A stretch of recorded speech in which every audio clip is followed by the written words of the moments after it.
Welcome to Chatsunami.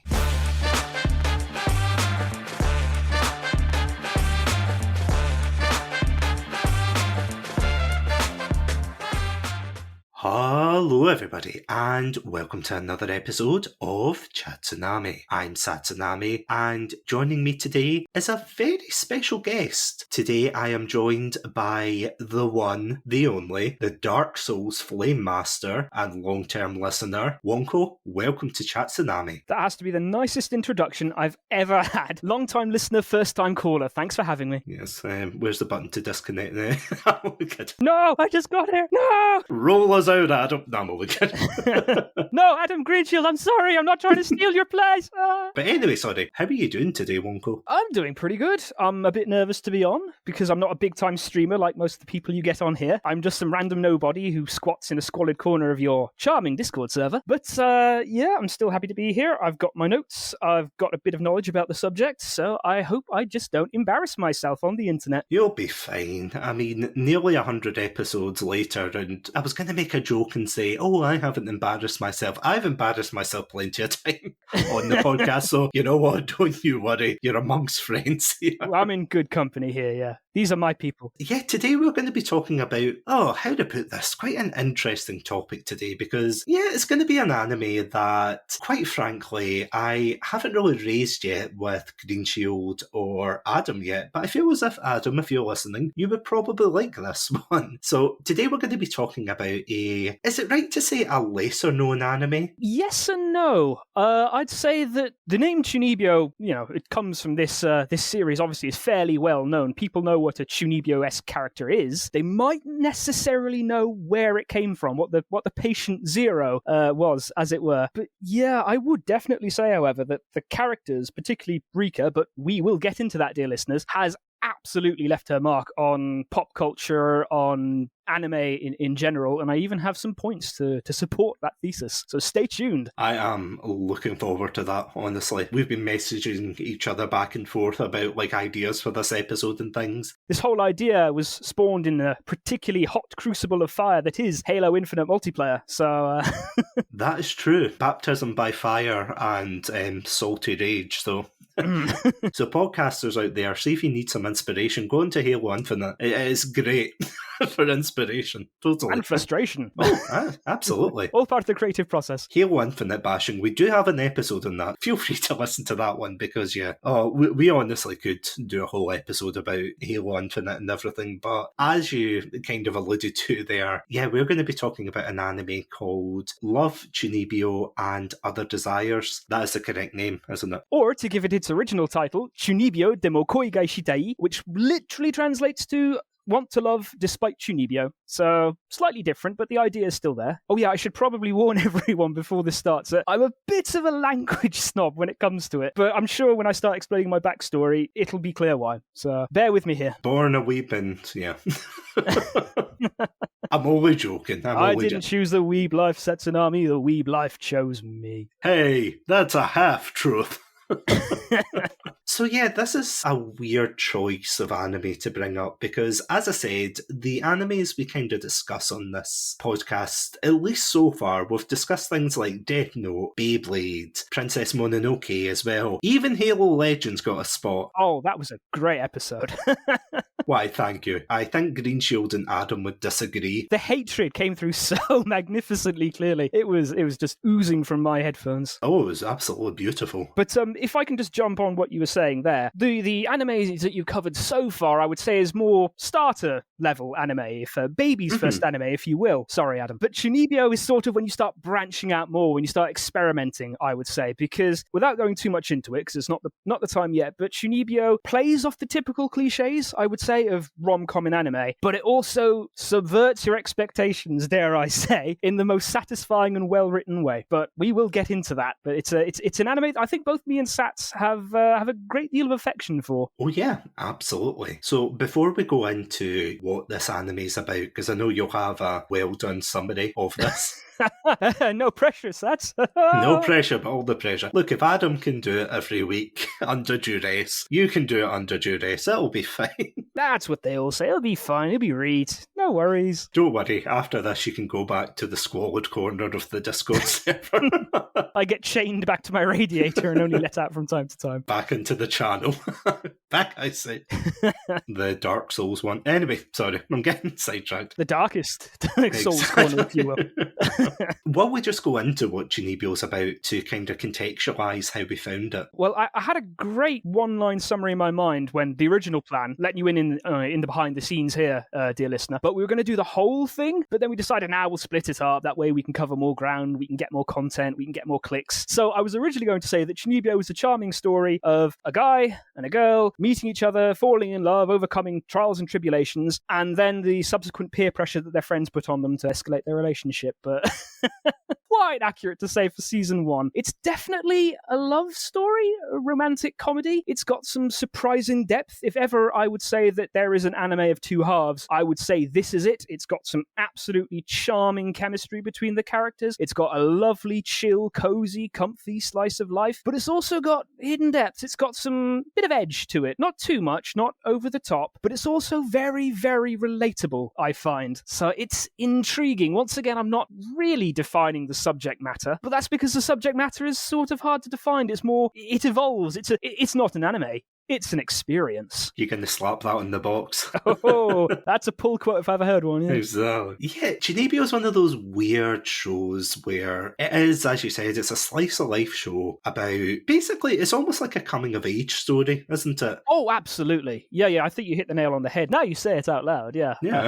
A Bildungsroman, if you will. So Chunibyo is about a boy called Yuta who is going through high school, or rather, he's going from middle school to high school, and he used to go through a thing called Chunibyo, which, as we said, is this kind of... It's kind of a syndrome, isn't it? They contextualize it in the anime as it being specifically a disease. You know, they describe it as being a tumor or stuff like that. Although in the opening... I really did my homework on this, so this is probably going to show. But in the very opening scene, there's like quick words that sort of tie in with Chunibyo. And one of them is heberephrenic schizophrenia, which actually exists. It's also classified as a pubescent crisis, a sort of coming of age thing, and 14-year-old sickness, I believe, or 14 sickness. But it does exist, and whether you realize it or not, it's also fair to say that everyone has gone through it at some point, and everyone still goes through it throughout their whole life, I would say. Chunibyoism, if that's even a term. Yeah, the process of, and I'm going to go back to what I was saying on my Edith Finch review, because would it be safe to say it's like a form of maladaptive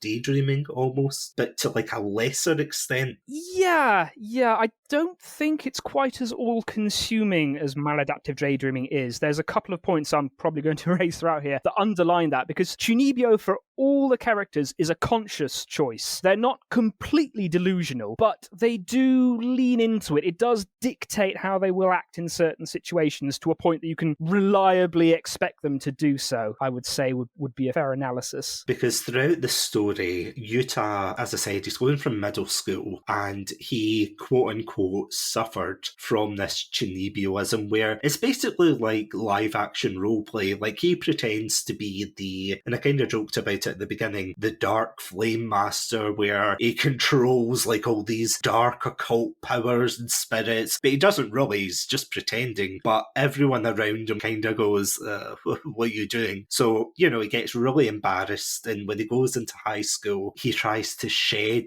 basically these kinds of behaviours, and that's when he meets Rika, who is this young girl who is going into high school as well, was in the same class as him, but is still going through that kind of Chunibyo phase. I would say that she is the absolute antithesis of what Yuta wants. They say opposites attract. It's once again the case in Chunibyo, because Yuta is trying to bury his what he sees as embarrassing past, and Rika is the walking incarnation of everything he did not want to see. The anime makes a point, and Yuta makes a point of saying that he found a high school that was far away from his old one. He really wants to put a line under his Chunibyo shenanigans, but the past creeps back. Life finds a way, as they say in Jurassic Park. And if I may quote another famous film that I haven't seen yet. Just when I thought I was out, they pulled me back in. Anyway, my terrible classic backlog aside, will we just jump into discussing this amazing anime? Lead on, Satsunami. Oh, hold on. I'm getting a message from the spirit world, so hang on to your hats and your eye patches.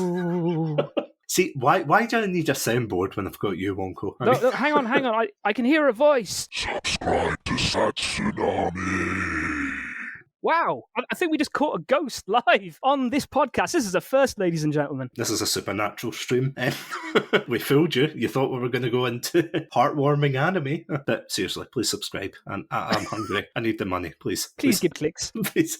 Hold on to your hats and your eye patches, and we will see you in just a couple of minutes. Welcome to Chatsunami, a variety podcast that discusses topics from gaming and films to anime and general interests. Previously on Chatsunami, we've analysed what makes a good horror game, conducted a retrospective on Pierce Brosnan's run as James Bond, and listened to us take deep dives into both the Sonic and Halo franchises. Also, if you're an anime fan, then don't forget to check us out on our sub-series, Chatsunami, where we dive into the world of anime. So far, we've reviewed things like Death Note, Princess Mononoke, and the hit Beyblade series. If that sounds like your cup of tea, then you can check us out on Spotify, iTunes, and all good podcast apps. As always, stay safe, stay awesome, and most importantly, stay hydrated. Life moves pretty fast, and in this always on the go world that we find ourselves in, it's becoming ever harder to pause and reflect on what we see. Yet if we don't, we miss the opportunity to experience the things that could truly change our lives. The Little Pot of Inspiration aims to be that opportunity, to stop and savour not only the events around us, but the people, the experiences, the sights and sounds.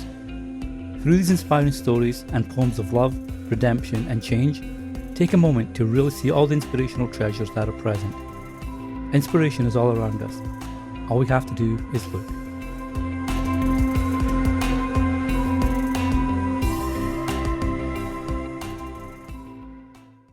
This episode is sponsored by Zencastr. Zencastr is an all-in-one podcast production suite that gives you studio quality audio and video without needing all the technical know-how. It records each guest locally, then uploads the crystal clear audio and video right into the suite so you have high quality raw materials to work with. For more information on how you can get 30% off a Zencastr professional account, please check out the code in the bio.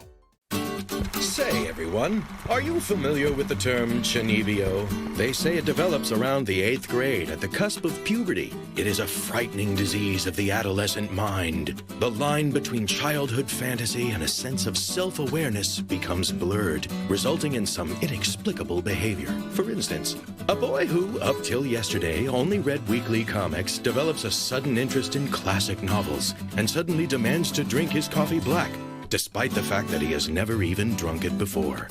Or a student who believes they possess some special power dives headfirst into the occult. Those were really dramatic. Oh, we're back. So, Wonko.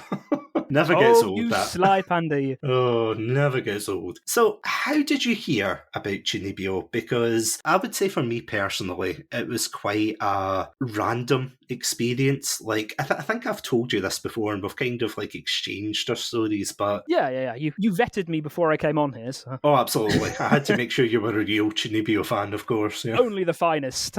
Yeah, the gatekeeping is strong in this community of 5. But just for the record, the panda lawyer wishes to point out that that was indeed a joke. Yes, indeed. He is. He's given me the thumbs up. Yeah, thanks. I really should give him a name. Yeah, he's done so much for the channel and yet so little recognition. He's a true national hero. But maybe not a human being. I was going to say, maybe if you donate, we can buy him some trousers. But anyway, sorry, getting sidetracked. But yeah, I remember my first experience with Chunibyo was actually when Greenshield and I were at university. Him and I watched a lot of anime, and it was really a turning point for me because we watched a lot of like Studio Ghibli stuff. We watched Full Metal Alchemist Brotherhood, Hunter x Hunter, or Hunter x Hunter, you know what I mean. Yeah. I've spent enough time on the internet to know where you're going. I know things. Gurren Lagann, that kind of thing. And I remember at the time as well, Attack on Titan was very popular. So much so that we had someone in our campus that actually walked around with a cape from the Survey Corps. Did you know that? God. No, this is news to me. Wow. I guess I'll let anyone go to university these days. It was quite funny because I remember everybody looking down and saying, why is that girl wearing a cape? And I looked and I immediately recognised the Survey Corps insignia and I was like, oh no. You didn't run out after going, Cesar Diaz, son of Diego. Yes. Yes. Notice me, weeb senpai. That's why my uni career was cut short. But anyway, moving swiftly on. So anyway, that's why I was banned from the campus. This is how I found Chunibyo. No, I'm only kidding. So I remember in my final year, I came down with a really bad sickness. I think it was mold or something in my flat. It was really bad. Oh yes, yeah. You mentioned this on a couple of other times, haven't you? Yeah, it basically floored me. So much so that I was kind of stuck in my room, feeling sorry for myself, ordering spicy takeout to take away. Like the clogged up. It does work, by the way. I'm not sponsored by any of these places. It really does, but chili will absolutely unbung your nose. It's just your problem with what you do with it afterwards. Oh, yeah. Great power and great responsibility and all that, you know. Your flatmates won't thank you, but yeah.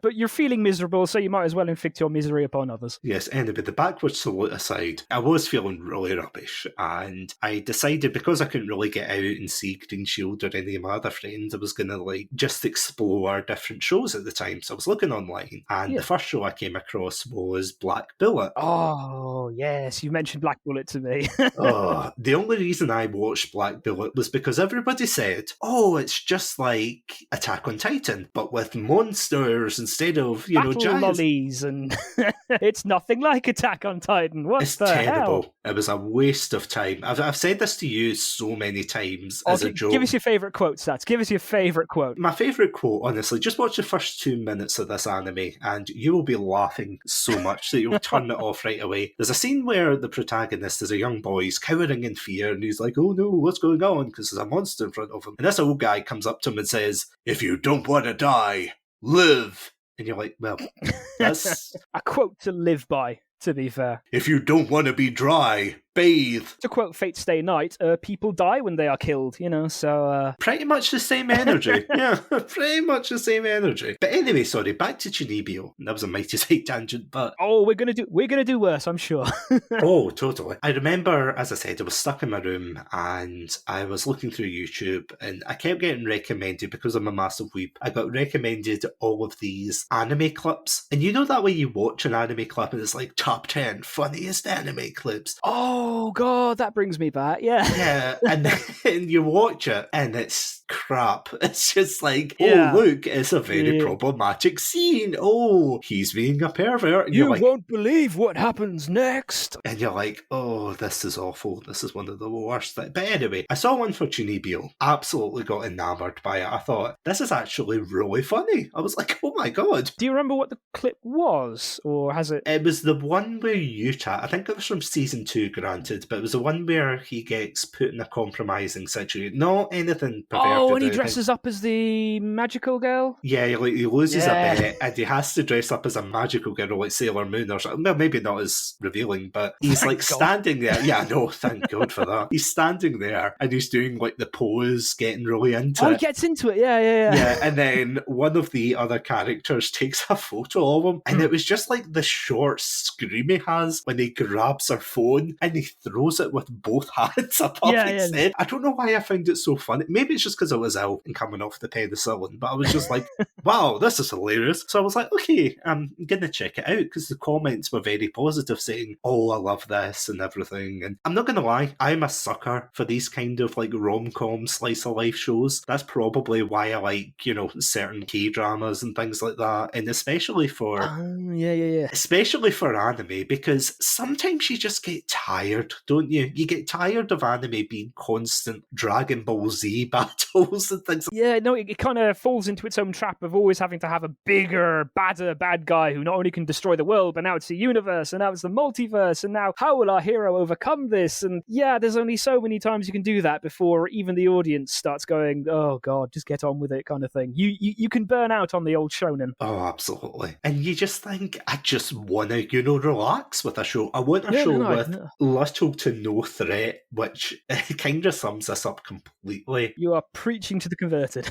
So I watched it on, I can't even remember where, probably YouTube at the time, but I watched it, absolutely fell in love with it. It used to be on Netflix and then they took it down in the UK, which is rubbish, but I absolutely loved it. I fell in love with it, but I kind of kept it close to my chest. Yeah, you didn't reveal your power level, I'm guessing. Yeah, it's weird because it's different if you meet another fellow weeb and you go, oh, I love Dragon Ball, I love Full Metal Alchemist Brotherhood. Those are things you usually share. Yeah, maybe not the cutesier, more chill, more cozy, more slice of life kind of stuff. Yeah, on a surface level, this show is very... If you watch it at the beginning, you'll kind of see it's, again, very cutesy, non-threatening, a bit kind of goofy, and you think, oh, right, this is going to be, just stereotypical anime. Very low stakes, very chill. It's not a taxing watch at all, I would say. Oh, yeah. But...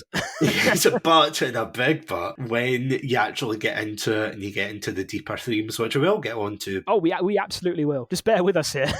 It can be heartbreaking at times, but sorry, before we go on, and apologies for rambling there. Nothing wrong with a good ramble. You say that now, but...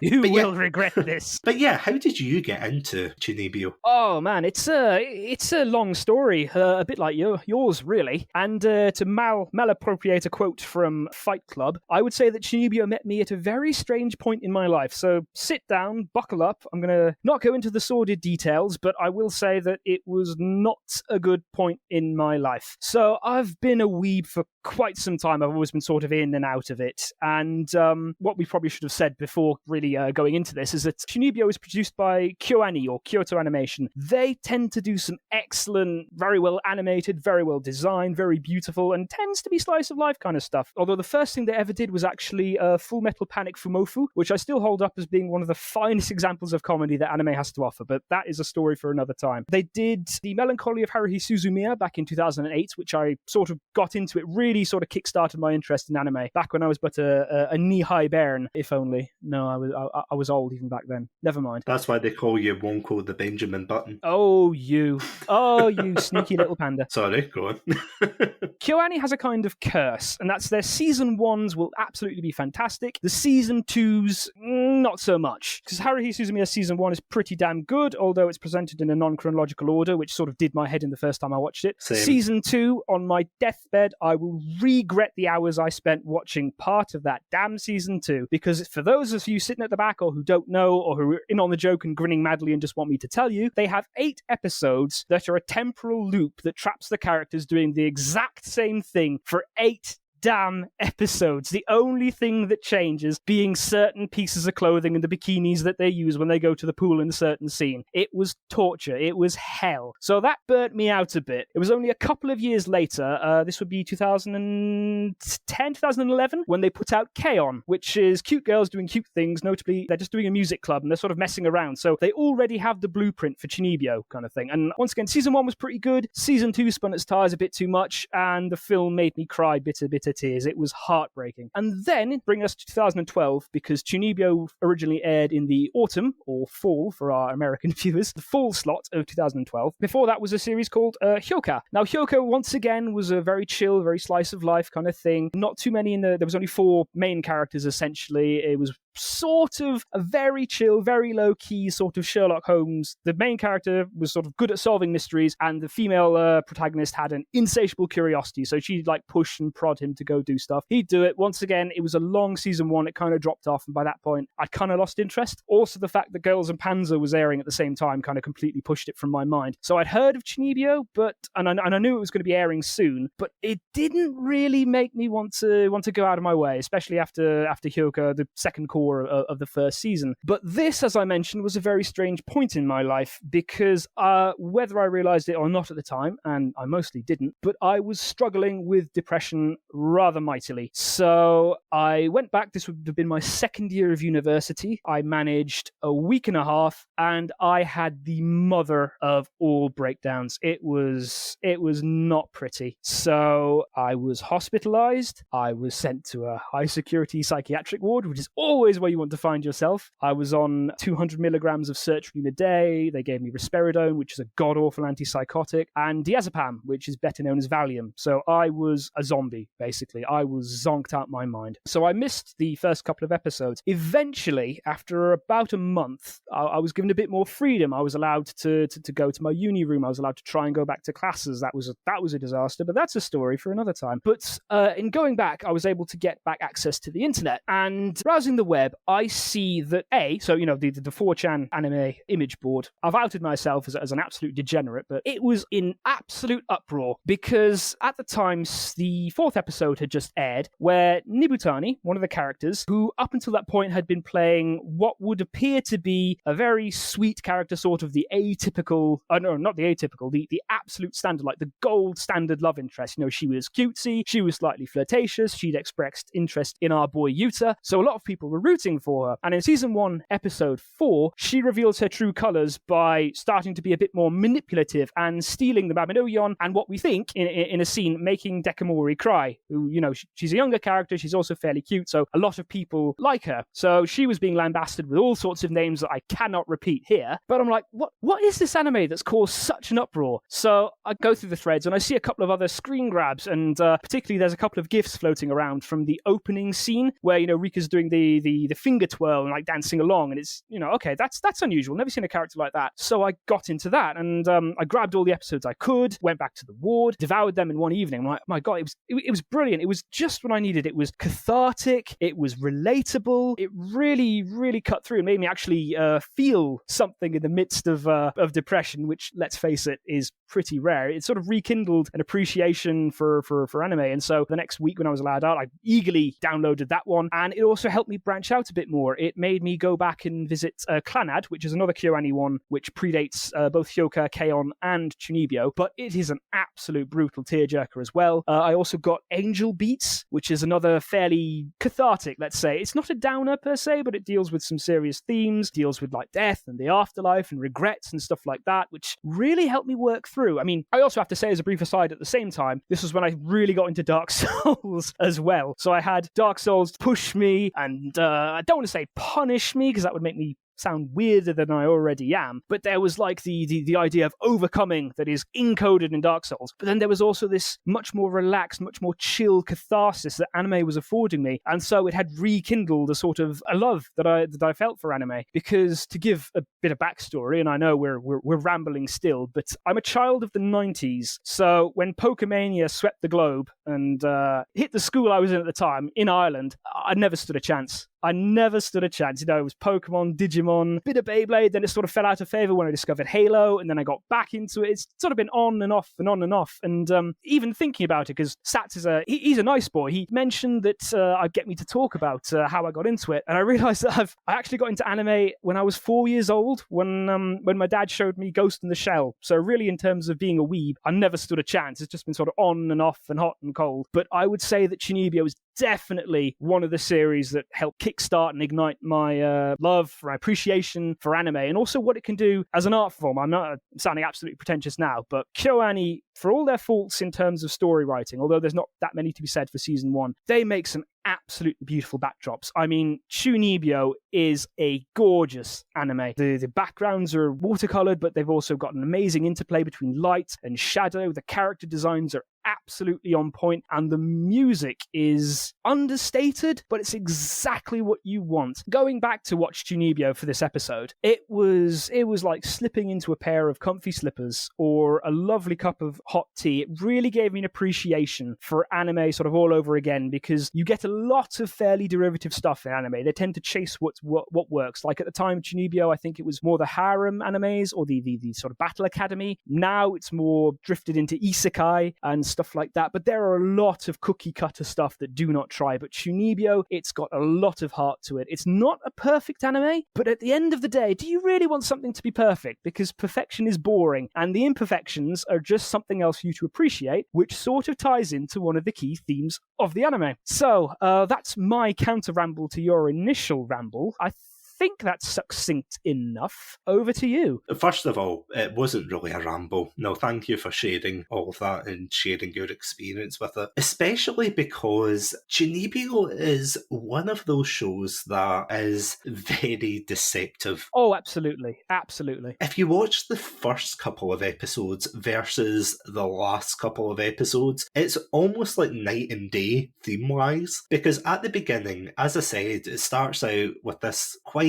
comedic tone, and don't get me wrong, throughout the story the majority of it is comedic, but when it needs to be serious, it does it so well. I would argue a bit too much, because poor Rika can't catch a break. I'd say there's two major serious issues, just one of them would do, but they're also packed into the second part of the season. So like Satsunami said, it sort of reels you in with this cozy rom-com, this slice of life. You get to episode 6 and all of a sudden you realise that maybe there's something a bit more to it, although it's been hinted at before this point. You know, Rika, ogres are like onions, and so is Rika. She's got layers. You sort of get to know her a bit more, and then you realise that this Chunibyo, it isn't just her being childish. There's a reason behind it, and it's not necessarily a good one, because she's fairly evasive and she's fairly insistent. So you get the feeling that there's a good reason, and then things start to come together, and then it absolutely hits you in episode 7 rather, and wow. It comes out of left field, but the problem, not the problem, but the thing is, it's also so relatable. We're teasing the viewers now. We're really going to have to get into it a bit more, but yeah, let's get right into it. But just before we do get into it, I'm going to warn you guys now, if you haven't seen it and this has tickled your curiosity, please feel free to pause the episode and go watch it and then come back. But we are probably going to dive into spoiler territory, so just a kind of quick warning there, because honestly I would say this anime is worth watching from start to finish. But you're completely right, because throughout the show, at least for the beginning, Chunibyo syndrome is really just painted as quite this kind of cringy and immature thing. And you see that a lot with Rika. So Rika is, as we said, she's a teenage girl who lives with her older sister called Toka. Toka is basically, she's a chef, isn't she? She is, and a good one at that. And she's like this very successful woman who looks after her sister, but quite frankly has had enough of her, attitude and this Chunibyoism. And initially it seems very cookie cutter, like it's not, but it does seem that way at the beginning. It is deceptively cookie cutter though, isn't it? It's like, oh, this is the main character, he's fairly bland. Yuta, he does play into a lot of the sort of slightly dense main character tropes that you tend to see in anime. Yeah, he has a lot of similarities with Kyon from The Melancholy of Haruhi Suzumiya, so you've sort of seen this kind of character before. You sort of vaguely know how he's going to act. But then you have the fact that he has a past with Chunibyo thrown in that sort of skews it. Like you were saying with Rika, she has Chunibyo, and that's not just an aside. It's not just some cutesy act. It's not just something she does to try and differentiate herself from the crowd. There's something much, much deeper going on behind there. And what I love about it is Yuta, despite having this colourful past, as it were, as the Dark Flame Master. Oh, so good. Yeah, I have to admit, one of my favourite scenes just before I go on is see when Rika outs him as being the Dark Flame Master in the nurse's office, and he's bouncing around just like, how did you know that? Well, it's sort of a funny theme with both Nibutani and our boy Yuta. So whenever Chunibyo is brought up, their embarrassment is like physically made manifest. Usually as pain, they beat their heads against the wall, they roll around on the floor, they throw themselves against various cabinets and stuff like that. I mean, obviously, I don't know if it's to be taken literally, but this is just an anime. It is fairly symbolic and allegorical. But haven't we all been there? Haven't we all done something in our past that is so cringy when we think back on it now? We just want the ground to open up and swallow us, Absolutely. And I think that's what makes it so relatable. Yeah. I've got another friend who enjoys his anime as well, and I was sort of talking with Chunibyo about it just to see if he'd bring up any talking points, and he told me that it's one of the two anime he can't watch along with Watamote because, and I quote, it's too cringe. In a good way, or... In a way, yeah, in a all too relatable way. Ah, of course. Yeah. we've all been there. But I mean, the opening crawl makes a point of saying it's sort of pretension when you all of a sudden have never had coffee before, and all of a sudden you decide you want it black, or you start reading foreign classics in their original language that you can't read. Like Nietzsche's Also sprach Zarathustra or stuff like that. We've all been there. We've all been trying way too hard to be cool. And to tie in with a previous episode of Chatsunami, it might have been inspired by the way we see Elle act, for instance, who's way too edgy and too cool for school. But it's that kind of idea to stand out. You want to make yourself different. You want to make yourself cool. You want to make yourself edgy, but you don't have the wherewithal to realize just how cringy or obnoxious you're actually being. I think I've actually brought this up in a previous episode where I talked about my gaming experience. So years and years ago, when I was in high school, or rather like the lower half, I was still playing games like Pokemon, Sonic, those kind of games, like quite childish, colourful platformers. But as soon as I hit 18, there was kind of that societal almost expectation, not really from anybody else, but... Well, we do live in a society, to be fair. Well, that is true. Every time I go out, I'm reminded of that. I remember that's the reason that I was so into FPS games. And don't get me wrong, I love FPS games, but that's why I was so into them because, and again, it's a stupid thing to say, but I consider them to be more mature. Yeah. Yeah, it's like, I'm not playing baby Sonic games or anything. No, I'm done with RPGs. I shoot people. I am the Call of Duty now. There's actually a quote from the writer C.S. Lewis, and I think I've told you this before. You might have dropped this on a previous episode, yeah. Where he basically says, and he summarises it really well, he says, "When I became a man, I put away childish things, including the fear of childishness and the desire to be very grown up." And I think that's such a perfect quote, because don't get me wrong, if you're all consumed in something, and it's your kind of one thing, obviously that's going to be detrimental, but having a fear almost, because I've got a friend who is very much into collecting Lego and like huge sets, and even today, Lego are kind of pandering towards an older generation and things. And I know this is like such a tangent from Chunibyo, but it does link to it. It ties in. There's a lot of things that actually tie into Chunibyo, because another thing, I'll let you get back to the Lego thing, but you were mentioning that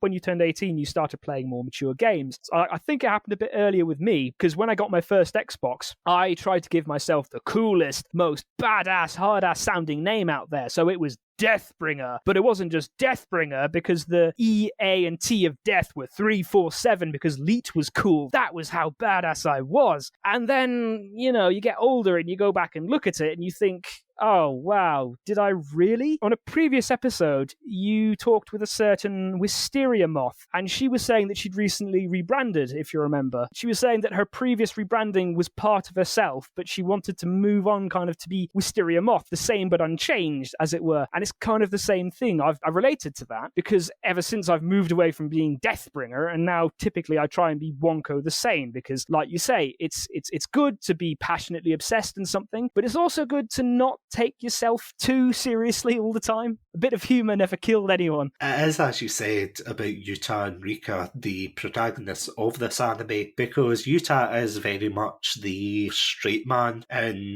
comparison to Rika being the chaotic gremlin who... And going back to something you said earlier, because you said about the animation style, and I completely agree. So sometimes there's like a battle scene, and it's not actually taking place, it's all in the characters' heads, but they still animate these grandiose scenes. Oh, it's absolutely beautiful, isn't it? Yeah, where it's like the characters are pulling out like all these fantastical weapons and blasting, powerful energy beams and things. It's visually really appealing, but of course then it cuts to like the dark kind of reality of it, and it is just them flailing. It's also comic effect. You majorly maybe think of the first proper fight that we see with Rika against Toka in episode 2, when we get the transformation, we get the music change, all of a sudden we get to see what she's seeing, and it really is straight out of like a shonen. It wouldn't look amiss in Dragon Ball Z, but it looks even better, I would say, to be honest. There's just that thing, the Chunibyo is sort of, or it seemed to be rooted in childishness, but it also makes the mundane so beautiful, and I think that's what Chunibyo is able to capture fairly well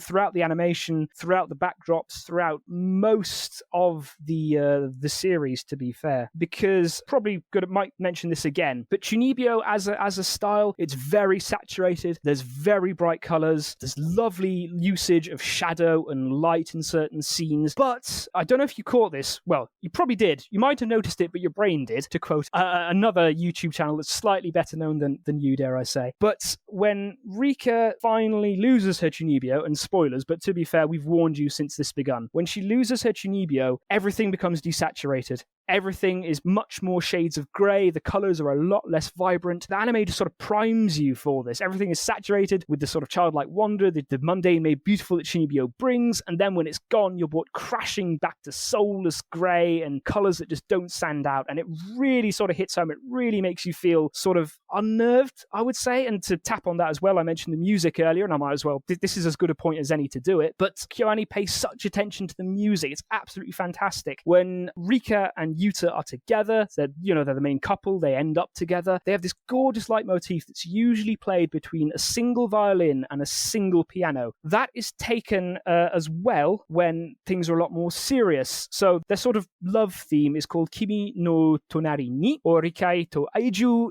to Yashi Manazashi. I'm so sorry about the pronunciation. But then there's a really, really sad one as well that is once again piano and violin, but it's played differently. This is Surechigao Kokoro to Kokoro, but it also keeps playing with it, because when the Chunibyo stuff kicks in, when, like you said, it's imaginary, it's the imagination's kicking in, then the music tends towards harpsichord and electric guitar. And then in the everyday, the sort of more humdrum stuff, particularly at school, the music tends to be more punctuated by acoustic guitar and keyboard. So whether you realize it or not, the anime is sort of manipulating you. When it wants the emotional punches, it starts playing the violin and the piano. When it wants you to realize that this is more to do with Chunibyo, it brings out the harpsichord, the drum kit, the electric guitar. And then for the more standard stuff, it's more the acoustic and a bit of keyboard as well. So it's super subtle, but it's super well done in terms of grounding you, the viewer, and priming you as to what to expect in a certain scene from music cues alone. Because especially in the early parts of the season, you can see the kind of bubbly background music going on constantly, and it's kind of the same loop, and you think, all right, fair enough. But there's one beautiful scene I just want to point out where I think it's when they kind of realise their feelings towards each other, like it's kind of solidified when they're under the bridge. Oh, you mean the confession scene? That's the one. I don't know if we're going to go through episode, but I have in my notes that is probably the best and the most beautiful confession scene in the whole of anime. It is absolutely amazing. The thing I love about this scene, and the anime as a whole, because as I said, it's an anime that you don't really expect there to be any threats or anything. Season 2's a little bit different, but don't worry, we won't go into that because that would be a whole other 5-hour diatribe of me saying... My blood pressure isn't ready for it. Yeah, for this one, again, as I said, Yuta has been trying to, build himself up as this, very serious person, but as soon as he's with Rika, he learns to communicate with her, if that makes sense. He does. So, initially you think Rika is just this weird girl who is, she's pretending to have these superpowers locked behind a magic eye and everything. But then throughout the series, you realise, and again, we'll get into it, but you realise this is a defence mechanism, because every time she's studying for something, and she's like, oh no, it's the evil number 5, the clown or something, clown, Yeah, and she gets smacked. It's come on, be serious. She uses that as a defense mechanism. And initially you think, oh, haha, slapstick humor. But when you learn the reason, you think, oh, sweet Jesus, no. Yeah, and especially the reason behind why she adopted Chunibyo as a defense mechanism in the first place. Emotional gut punch after emotional gut punch at a point where you don't expect it. And that confession scene is just absolutely fantastically done. Yeah. You've got as you said, you've got the song swelling and the background, you've got the very gentle vocals, and for once Yuta lets his guard down and he speaks to Rika in a way she can understand. So he really leans into the Chunibyo. It's just such a cute scene where he puts on the dark flame master, and he's to confess to her, but then a bike rolls by past and he just blushes to his ears, and and he's like, oh no, never mind. And of course Rika's just so enamoured. I've written down here, awkward, fumbling thrilling and deeply, deeply touching. You really get the feeling that this is two adolescents who are head over heels for each other, trying to confess their feelings no matter how embarrassing it is. But like you said, the setting is so magnificent because it's sort of their place. In episode 5, it's where Yuta gives Rika her new email address as a reward for passing the test, which she absolutely treasures because it's from him. And as the series goes on, we know why. So it's kind of their place. It's nighttime. You have the lights in the distance that Rika sort of considers to be this unseen horizon that she insists exist, and it holds a great deal of significance. I think the night sky is like pinkish tinged. They're all alone. You know, we've all been teenagers. We've all had these awkward, horrible beautiful moments, and it really, really taps into that. I have to give absolute mad props here as well, because Rika preempts him. She confesses first, and that takes guts. And it's a beautiful inversion as well, because we're going through my notes. If it hasn't showed before, I studied humanities, which is basically telling you how to overthink the fuck out of anything. So they flip. Yuta goes full Chuni edgelord when he confesses, but Rika just confesses normally, and you know, she says, I like you, or skida, or I think it's skida. Even when they confess their love for each other, they can't look at each other, they can't even hold hands. They just sort of entwine their pinky fingers. It's a gesture of intimacy, a very powerful one, but it's also limited by how they feel at the same time. Absolutely magnificent. If ever you regard one scene from this anime, I would say absolutely watch that. And the song called Kimi no Tonari ni, and I don't know how to describe it. It's like the cliched song that plays during, I don't know, like a Western rom-com when you know things are going to go down, or like in Buffy the Vampire Slayer, it was the more lovey-dovey stuff. It's just that kind of thing. It's got this sort of smooth, almost Mariah Carey-esque vocals. You got the sort of chime and sound sort of playing from left to right on the channels. It really is something else. What makes it even more impactful, because I never really thought of that until you mentioned it, it is a spot that is very significant to them. It's their spot. They go back to it in season 2 for the most frustrating finale that the world has ever seen, if you remember. Oh yeah, Jesus, let's not go into that, because yeah, I remember watching that. I'm so sorry about this. I know we're teasing the audience something terrible, like, oh, we know what happens, but you don't. It's like, we don't really want to do that. We want to make this its own thing later on. Yeah, trust me, you're not missing too much by waiting on season 2. Season 1, absolutely go check out. Season 2, if you're bored. But yeah, as you said, you know, she gets her new, is it her email address? Yeah, because in Japan, even back then, they used to do email addresses, and I think they still do to a greater extent. Text is very much a Western thing, so it's one of those cultural differences, which is kind of interesting. Why is it French, though? Oh, well, there's a reason for that. It's actually Easter egg. So Rika's voice actress, Nibutani's voice actress, and Dekamori's voice actress are all, they're seiyuu, so they're more than just voice actors. Seiyuu are singing and dancing, they do the whole thing. Oh. And they have a group which is called Black Raison d'être, and it's also Black Raison d'être that does the ending theme for Chunibyo. So, yeah. You know, because I just remembered that when you said about the theme song, I'm like, oh yeah, wow, that is actually quite cool. Kind of a time, but it also works because, you know, Black Raison d'être, that's lovely and edgy, and it's in French, which is fairly unknown outside of France, I would say.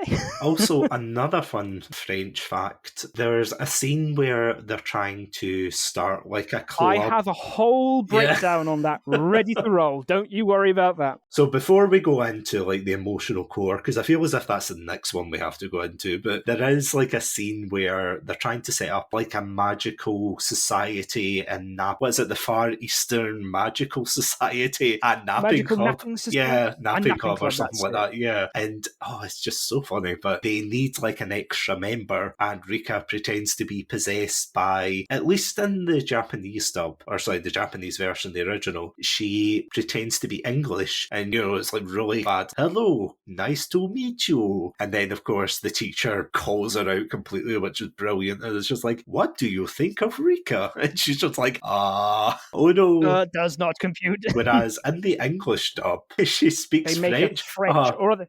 She's an English woman who's moved to France. Yeah, she she speaks and I'll leave the French to you, but she does that. She speaks that, and she's just like, my eye, oh no, she's gone. It's like, oh well, you can't have 5 members. It's like, that's like an L level play right there. It is, to be fair, and you sort of caught on pretty quick that the teacher is actually fairly adept at handling Rika. Before we talk about the emotional core of this, because this is a whole thing on its own, let's talk about the characters as well, because we've kind of skirted around them. We've got Yuta, as we said, who's like the straight lace, wanting to push away his Chunibyoism. We've got Rika, who fully embraces it, and of course we've got Toka, who is trying to curb Rika's, not enthusiasm, but in fact, no, it is. Enthusiasm. No, that's pretty apt, actually, yeah. Play the theme in your own head.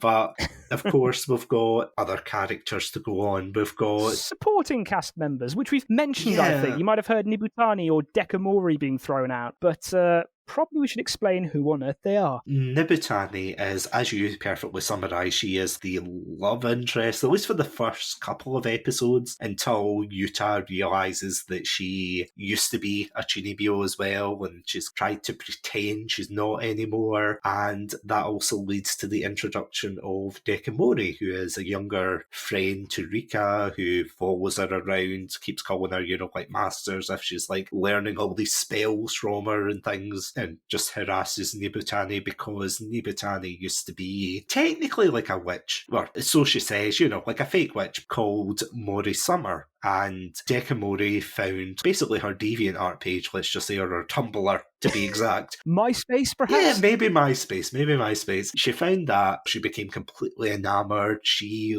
said, "Oh, I love Mori Summer's teachings and things," and she holds her in a very, very high regard, is the point. That leads to their kind of rivalry, that Dekamori can't believe that Nibutani is this. She wants to distance herself, and I would say they're probably second or third kind of most important, because Nibutani and Dekamori are the supports for Yuta and Rika, but then we get to the bottom tier of support characters, because you've got the teacher, you've got all the kind of side characters, you've got Yuta's mum, who can't remember what her job is, but it must be the night shift. yeah, it's unlucky, but she's out of the way, so shenanigans can ensue. Yeah, and the dad's in Jakarta for some reason, so it's like, okay, fair enough. But we've got two other characters. We've got Ishiki, who is basically the only other supporting male character. The male character gets voice lines anyway, because the classmates don't play into it very, very much. Yeah, and he doesn't get a lot to... he has one episode that revolves around him, but as the series goes on, his impact gets less and less, and especially in season 2. He gets shafted pretty badly. Oh, absolutely. Let's be honest. I mean, the shafting begins in season 1, but poor Ishiki in season 2 in the film. He's like you say, Sats. He's more of a supporting character. In the light novels, he gets a bit more to do. His major character trait is, how about them girls, man? Pretty much, yeah. It's a shame, really. It's a shame. He's not the worst I've ever seen, I will admit, in that kind of character trope. I just feel as if they didn't have anything to do with them. No, but he taps into that slightly uncomfortable stereotype of the friend who's more worried about your sexual life than he is his own, kind of thing. Hey man, I'm never going to get any girls, but you should totally go for it, dude. It's a bit weird, not going to lie. And of course he pines for the other girl who, and I know you and I have differences in regards to opinions for this character. Yeah. So the final character is Cumin, who is basically the reason why they have Napping Society in their name, because she's a senior in high school and she basically sleeps all the time. That's her running joke. Personally, I feel as if she does nothing in this, and she's only just there to encourage, as it were, or just... She does seem to enjoy the Chunibyo antics that go along, so she's got a very sweet and sort of supporting side. So she's happy, she plays along as best she can, even though she's never really experienced Chunibyo. She says herself that she's been homeschooled for quite some time, so she has this sort of awkwardness about her. As such, she's got an eccentric hobby, napping, as Sats mentioned, but she's also super interested in this Chunibyo that she's never experienced, despite the fact you have Yuta and Nibutani shouting at her about how horrible and cringy and embarrassing it is. She is a kind of good foil in that way, but I don't know, I feel as if she's just there. She's not as bad as Ishiki. I feel as if he gets a worse brunt. He's a joke character, I would say. At least Cumin is taken seriously. Yeah, to an extent. Semi-seriously. Whereas Ishiki, as you said, he just gets absolutely pooped on left, right and centre throughout the entire thing. And even when he does help Yuta and go, and you're like, it's not great. There's side plots as well with Nibutani and Dekamori fighting against one another. Some of that can get tiring, I have to say. More for, and you'll probably be able to remind me of the episode in question, but there is a particular episode I do remember. This would be the Christmas OVA, would it? No. We're not touching that with a barge pole. Not touching that with a barge pole. No. All right. It's crossing that out. Strike it out. It doesn't exist. There's an episode where they go to the beach, and it has got to be the most depressing anime beach episode I have ever watched in my life. Like, they have the usual, let's go to the beach. We've got what do you call them, water guns. Yeah. Oh, that's right, yeah. And they've got, like, their antics, like, they're all trying to get at one another, and there's all that. But on the flip side, you've got this really, really sad moment where Yuta starts to realise why Rika is the way she is. Yeah, the penny starts slowly dropping throughout the beach episode. And it just feels more like a distraction, honestly. Yeah, when it keeps cutting back to them and their happy-go-lucky antics, and then Yuta trying to help Rika, realising there's more going on, realising things are a lot more serious, a lot more deep than perhaps you might have initially realised. So, the main characters, let's have a brief rundown. So first we have Yuta, and now Sats, I have a question for you, and it's a bit of a trick question, but I'll go for it anyway. Is Yuta a JoJo reference? In what way? Particularly the poses and the way he holds his hand in front of his face. That's what I'm... I mean, technically, yes, but I don't know if it's officially... Haha, you fool! Yeah, because I did a bit of homework on this. So in the original, he's voiced by Jun Fukuyama, who is perhaps better known as Lelouch, or Lelouch v Britannia, if you prefer, from Code Gosh, or Code Geass. It's Gosh in the original Irish. I spent 14 years in Ireland. I'm going to pronounce it that way. And particularly when he does the Dark Flame Master, it's almost one for one as how he did Lelouch's voice. So it really sort of jerked me upright when I heard it, because I watched Code Gosh in the original and then watched it dubbed. Although, to be fair, the dub was pretty good too. There's nothing wrong with it. Like Satsunami said, he's very much the straight man. And to misquote a certain meme, but I think Yuta is a pretty cool guy because he hits women and doesn't afraid of anything. Now, let me explain that before the Panda Lawyer cuts the whole stream. So there's a lot of slapstick in Chunibyo, and mostly it comes from Yuta just sort of like bonking, I would say, on the head. It's not proper hitting. He's not actually visiting physical violence on mostly Rika, but also I think Nibutani and Deko get a bop from time to time just to sort of pull them out. But yeah, it's unusual in that regard because usually it's the males who are the butt of the slapstick comedy, but here we have it sort of reversed because Yuta's sort of trying to play the straight man. He's definitely a protagonist. I'm not sure if he's the main character. He's definitely the narrator though, because we see things from his perspective, and so that's why we don't exactly know what's going on with Rika. He's got an embarrassing past, obviously. He's got it rooted in the Chunibyo, and he's trying to move on from it. And despite his best efforts, despite the first day of high school and everything, in walks Rika, the incarnation of Chunibyo, and pulls him straight back. I have here in my notes, and I quote, "Bit of a grumpy prick." And I will explain what I mean. He plays a straight man to an extent where he's grumpy. He doesn't want to go along with it, but secretly he's kind of into it at the same time. But also, as the series goes on, you start realizing that he's actually under a lot of pressure. And at one point, he snaps rather dramatically. And when you sort of go through and watch things knowing that, you understand. Because a wise person once said to me that a lot of pressure is put on the fixer in any relationship. And whether you decide to do that or unconsciously you try and do that, he does try and do his best for Rika, but he doesn't know what's best for her. So he tries to help, he tries to support, but as it goes on, it becomes clear that Rika is not putting on the Chunibyo just because she wants to. So that brings us to Rika. I'm not going to insist on the voice actors every time, just for the main two, but she is voiced by Uchida Maya, who is basically the queen of Chunibyo. If you've seen a Chunibyo-esque character, there's a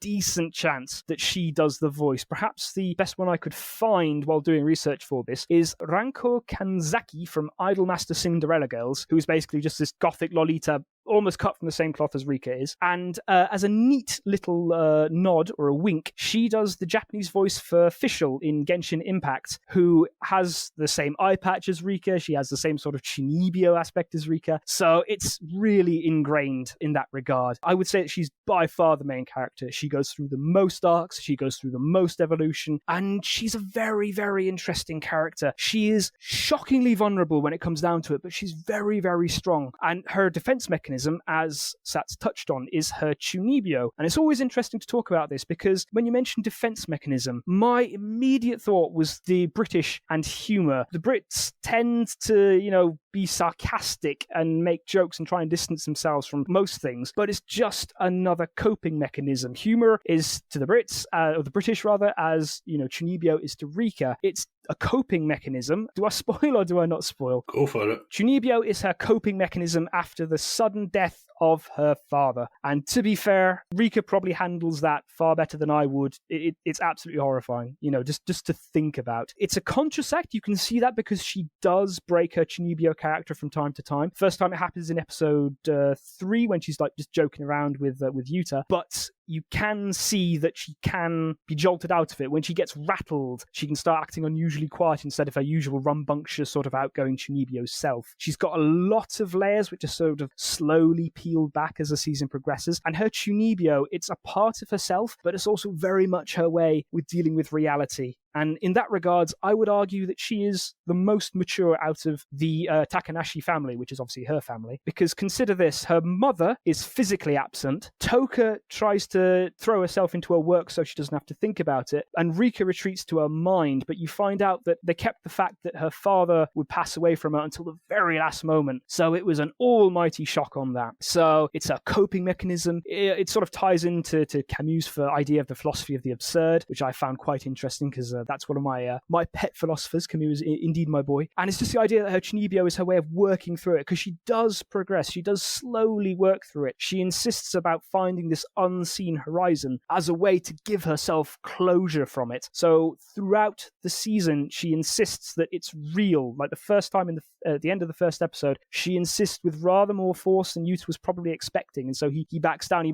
And as an audience, we sort of realize that maybe something deeper is going on. She also relies on Yuta far more than she realizes. And as we see throughout the series, when the Chunibyo facade or when the Chunibyo coping is pulled back, she is lonely, she is frail, she is vulnerable, and she sort of falls into apathy or depression. And particularly the last 2 episodes where that happens, they can make for some very, very awkward viewing, I would say. She single-handedly codified the Chunibyo character that exists to this day, because I mentioned I'm into my anime. At the moment, one of the animes I'm watching is Komi-san wa Komusha desu, which I think is Komi-san wants to communicate in English. And there's a character called Naka-Naka-san who basically you swap the eye patch from Rika's right eye to the left and give her a bob cut, and it's the exact same character. So she still has a massive hold over anime pop culture. Then we have sort of the interplay between Yuta and Rika. You could write a whole thesis on their dynamic. It really is incredible. Yuta inadvertently gave Rika the keys to the whole Chunibyo thing. He helped her more than you realize, and it's only towards the end that you realize just how much Yuta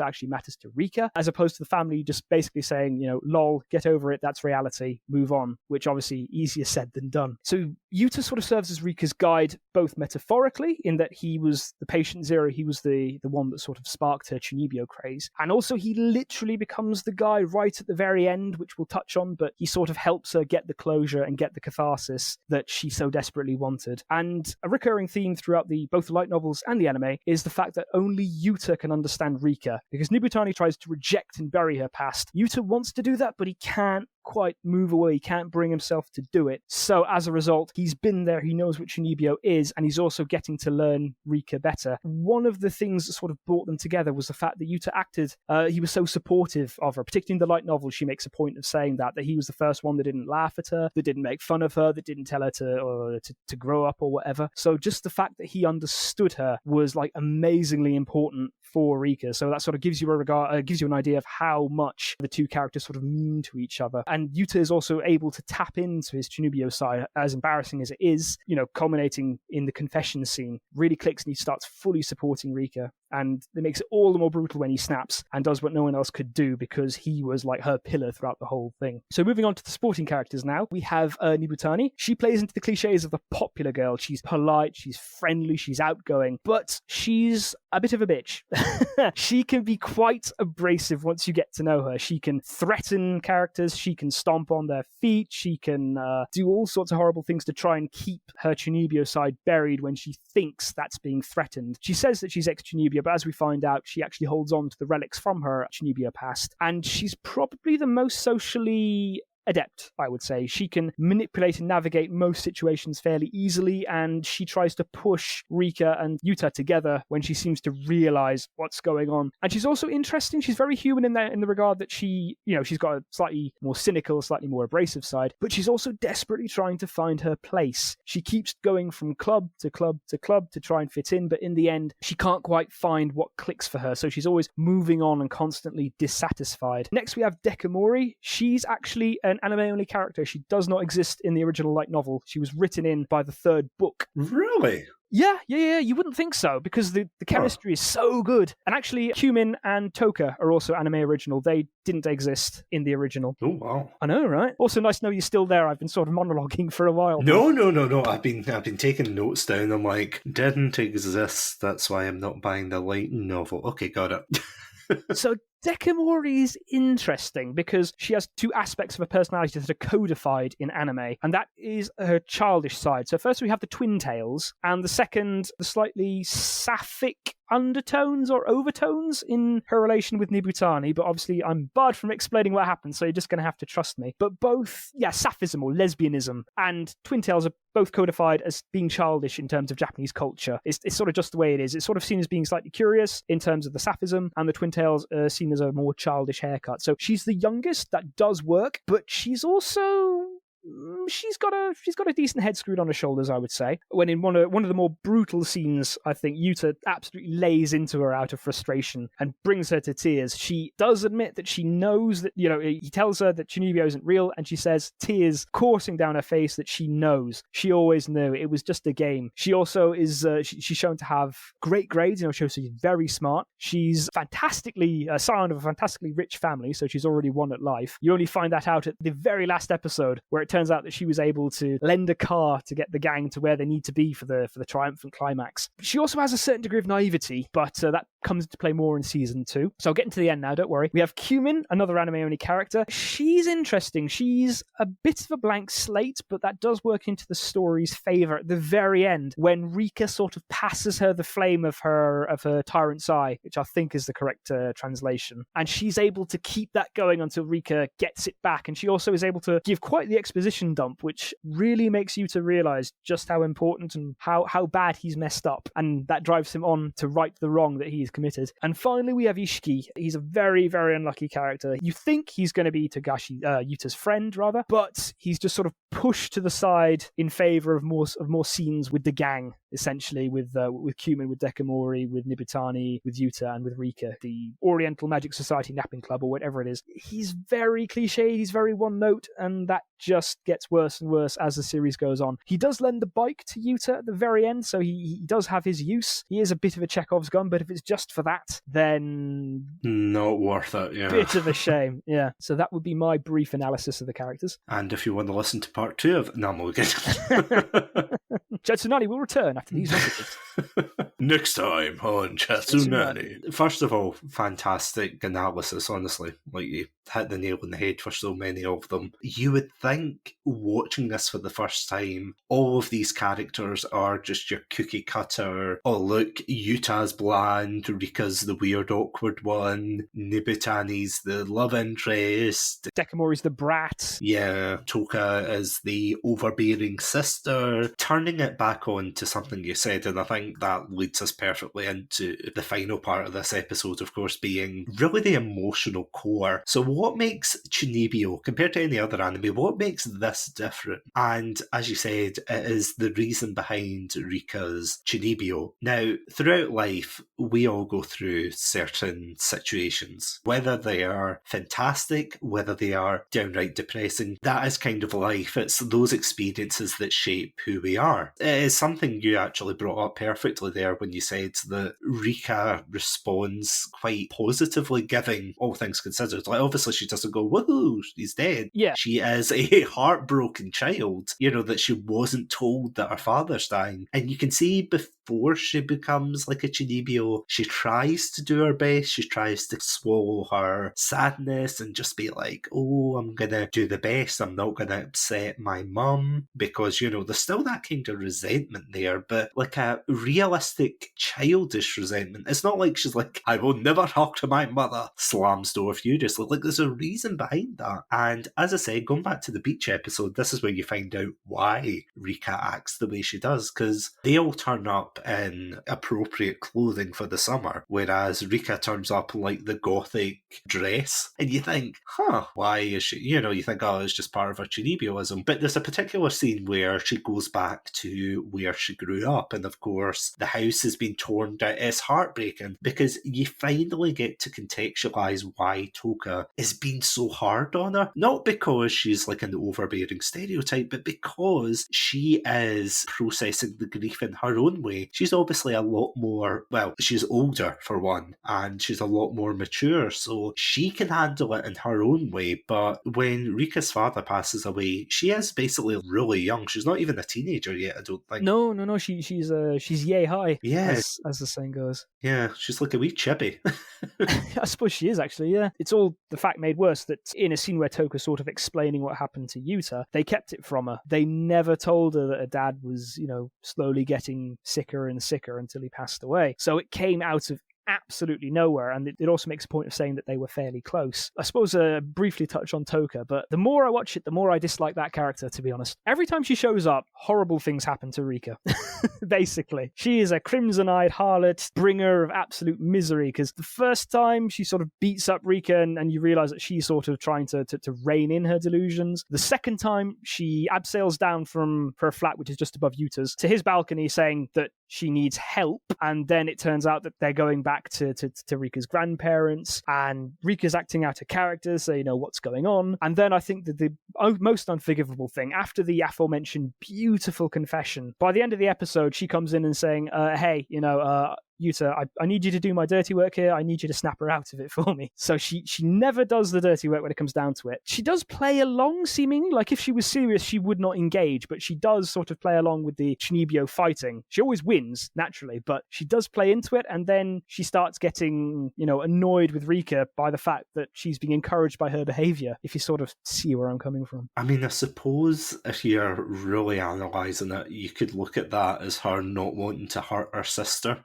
I know, I see what you mean about her enabling that behaviour. Yeah. But at the same time, she's not going to lay into her and start. I'm just trying to think of any anime where they just lay into each other. Until she does, because you're talking about episode 8. I've got the notes right here, and if we can skip to it, essentially, Rika's been trying to give Toka the slip, so she told Yuta to go meet up with her. She sneaks away, but Toka finds them, so Rika runs away on her own, and then Toka takes Yuta aside to Rika's dad's grave, and then you realise, oh, God. So, she's clearly upset. She's clearly bottling a lot of stuff up. The fact that she's back has really rattled stuff loose, but Yuta supports her. He agrees to go with her because she sort of locked herself in a room because she's upset. Toka comes in playing the typical villain. It's like, oh, why have you done this? I thought I could trust you, as they make a break for it. We also have the first time that the really sort of sad music plays. It's called Tsurechigao Kokoro to Kokoro. It's once again a lovely piece with violin and piano, but it is incredibly melancholic. The way it goes is that it's at night. She's framed by the blue light. Yuta comes in. They just sort of run away. Toka comes in, does some weird sort of foreshadowing and can't believe you've done this kind of thing. There's a leap of faith. Yuta jumps down first. He catches Rika. They get on the bike. They start pedaling towards her old base. She starts explaining what the unseen horizon is, and the idea is that she saw lights on the water the night her dad died. This is this unseen horizon. This is her coping mechanism, and that's why she's been constantly insisting that exists, and it's constantly why she wants to breach this unseen horizon or this unseen boundary. I can't remember exactly what the term is. Chunibyo is a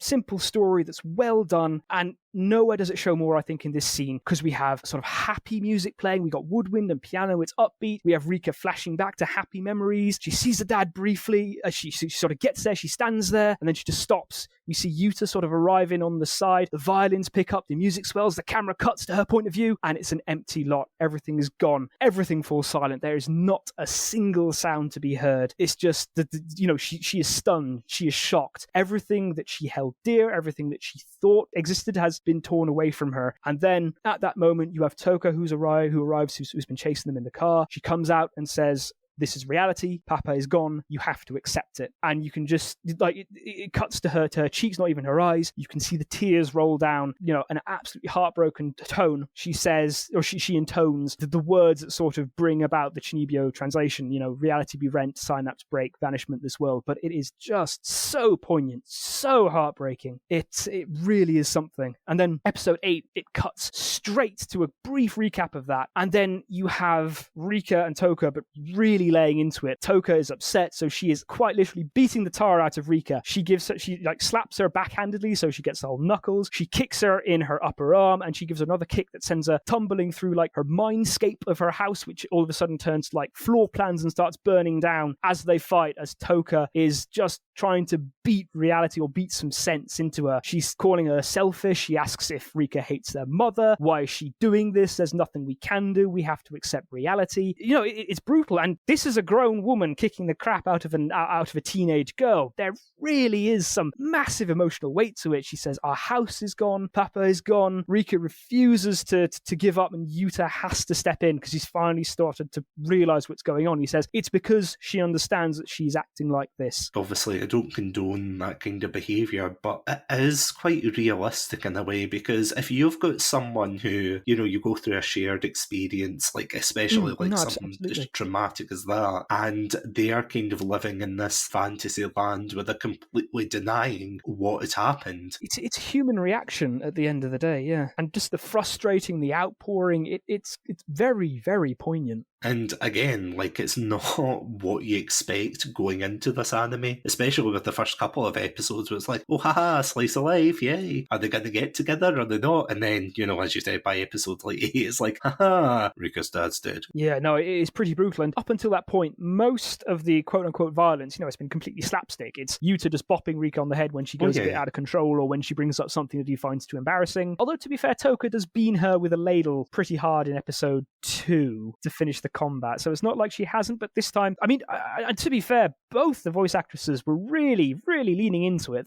You could properly feel the emotion in their voices as they did it. It's a very, very powerful scene, and you know, it's contrast, like you say, it's contrast between the slapstick violence and the actual violence. It's contrast between the light tone that the anime has had up until this point, and now all of a sudden the serious gut punches are coming home. Very powerful, to be fair. And I have to admit, what I do like about the reveal and, you know, how it unfolds is, as you said before, when Rika actually loses her Chunibyo self, everything, as you said, it becomes like desaturated and quite bland and normal. And there's even a scene where I think it's the same place where Rika and Yuta actually have their quote-unquote confession, and they're looking out and he says, oh, look, the lights. Yeah, and, you know, yeah, she says they're just lights. Yeah, she just bluntly says, oh, they're just lights. And that is really heartbreaking. All the magic and all the romance is just it's just gone because she's acting so out of character. Things are so wrong. And another thing that I wanted to just touch on, I was so smug about it because I thought I was the only one that realized, but actually the first episode is mirrored, but in a super depressing way in episodes 11 and 12. So we have the thing with the lights from their confession. We have Rika and Yuta on the train station as she's leaving, but instead of her being all upbeat and dancing around the place and doing the Konami code with the vending machine, that's not there. There's another bit as well that I'm brushing over, but I don't like watching episodes 11 and 12, or at least the bits where she's acting out of character and stuff like that. But it's just so much regret. There's so much that's clearly wrong, almost disassociation, because everything is so horribly different and so wrong. But that's the thing, though. You build up a relationship towards the character of Rika through the early parts of the season. This Chunibyo self, yeah, she's strange, but at the same time, she is a character who has been through a lot and has decided this is who she's going to be. It's almost like seeing a friend that you haven't seen for years and just seeing them as a completely different person. And that's the thing that I think obviously is like a key tenet of the show, where Yuta kind of looks at her but doesn't look at her in the same way. Like he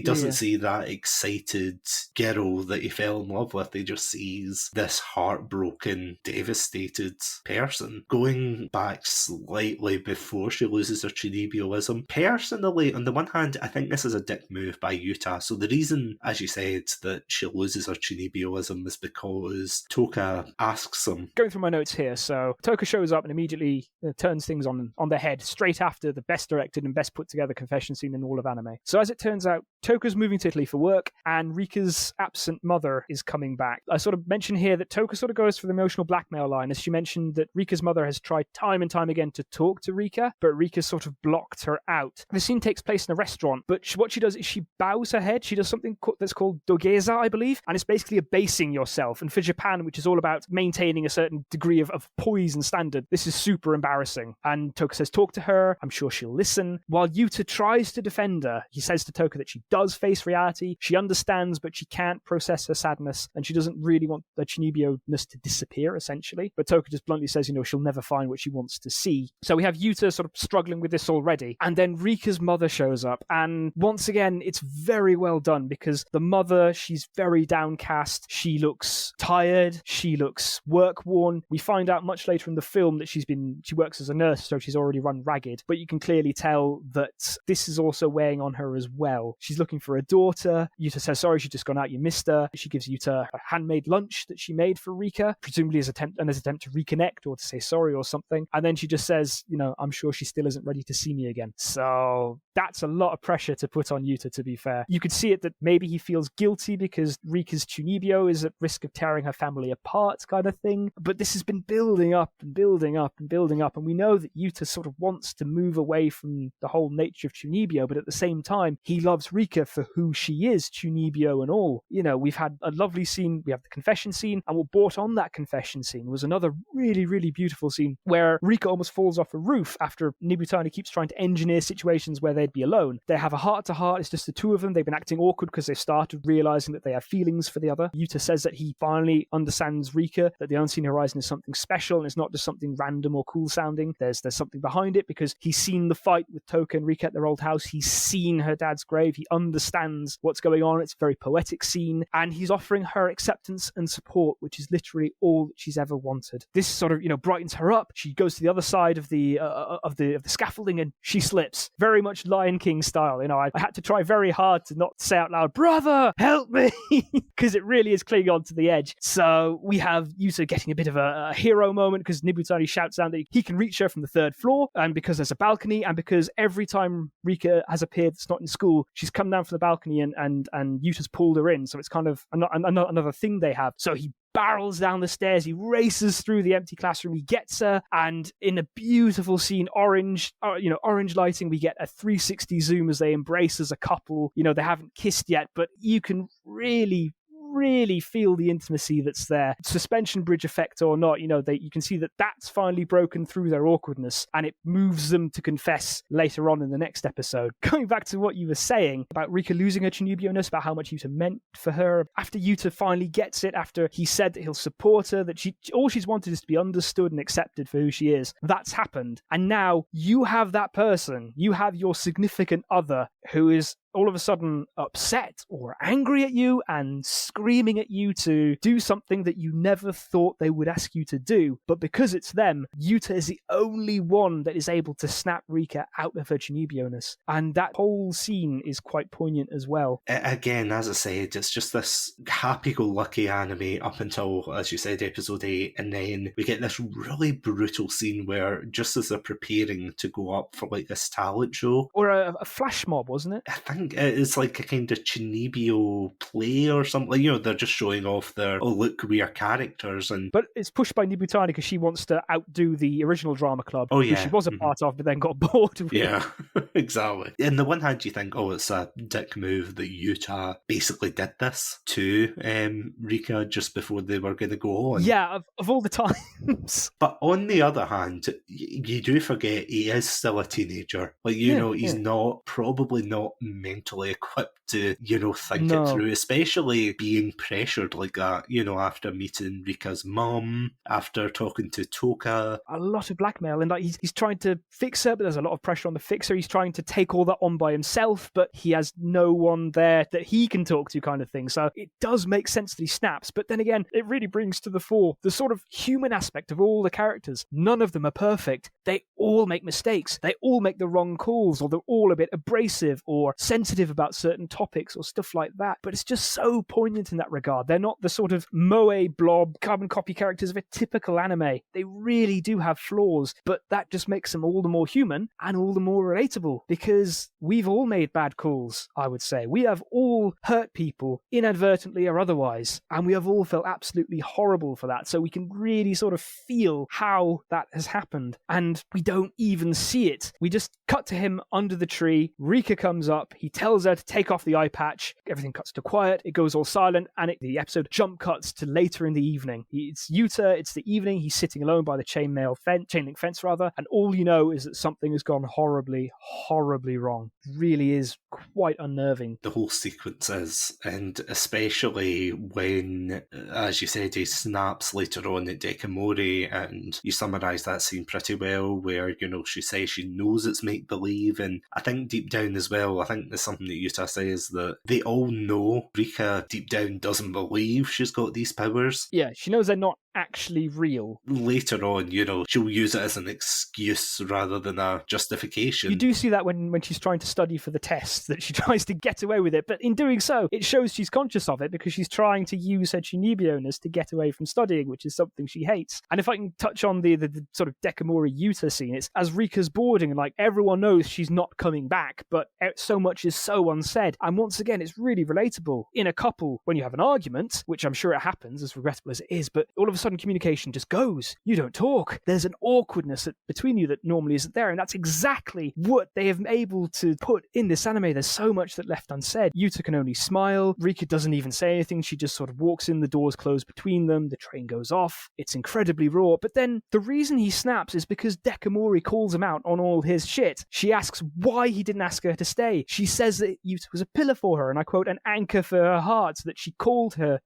Rika called Dekamori every night to tell her what the Dark Flame Master had done this, or that he believed in her. And that's when she says it. She believed in you, and that's what makes Yuta snap, probably out of frustration. And he really, really does lay into, there's no unseen horizon, her dad is dead, there's nothing he can do. And at this point, Dekamori is really distraught. I mean, once again, fair play to the voice actress that does it, but she is screaming, she is hitting him, she is crying. He just goes on to say how pointless it is, they don't exist. Dekamori just sort of collapses under the weight of this all, and all she can say is, I know, and she runs away. So once again, Yuta has been blotting his copybook a bit, but here it just is like a really low blow. If at any point you do not like the character, I would say that this is it, where he just utterly takes her down. Before this, you have Dekamori who ambushes them on the way to school, and she tries to reignite Rika's Chunibyo again, and she almost gets there, but it's just not enough, and you can already see that she's upset with that. Kicking a puppy or kicking her while she's down, it really is rough to see. It really is. It's like, as you said, all that joy in her life and keeping a childish charm. Wonder, the fascination, the beauty, the possibilities. No, it's all gone. Everything's desaturated. Everything's horrible. This is reality.